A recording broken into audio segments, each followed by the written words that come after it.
16 December মহান বিজয় দিবস উপলক্ষে সোনারগাঁও গঙ্গাপুর বাজারে নিউ রেনেসা মডেল স্কুল উদ্বোধন ও পুরস্কার বিতরণ অনুষ্ঠান অনুষ্ঠিত হয়েছে। মঙ্গলবার সাদিপুর ইউনিয়ন গঙ্গাপুর বাজারে অনুষ্ঠিত হয়। বিশিষ্ট সমাজসেবক ইঞ্জিনিয়ার মমিনুর রহমান মমিনের সভাপতিত্বে প্রধান অতিথি ছিলেন কাঁচপুর ইউনিয়ন বিএনপি সভাপতি হাজী সেলিম হক। মমিনুর রহমান বলেন, স্কুল জ্ঞান অর্জনের শ্রেষ্ঠ স্থান।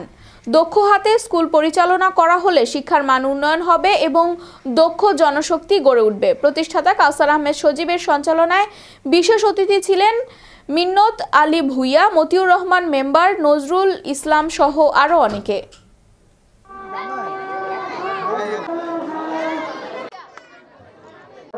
আমার সন্তান তো মাস্তান, আমার সন্তান তো ওর দেখলে তো সালাম দেয়, আমার সন্তানকে দেখলে তো অনেকেই ভয় পায়।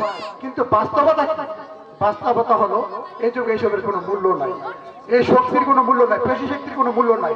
যে লেখনে দিয়ে আপনি মৃত্যুদণ্ড থেকে জীবন মুক্তি পর্যন্ত আপনি দিতে পারেন। আপনাদেরকে টেক কেয়ার করবেন, যত্ন নিবেন। কি যত্ন নিবেন? ঠিক মতো স্কুলে আসছে কিনা, স্কুল থেকে ঠিক মতো যাচ্ছে কিনা। কিন্তু আপনার সন্তানকে যখন আপনি মানুষ করবেন, এটা কেউ নিতে পারবে না, এটা বিক্রি করার মতো জিনিস না।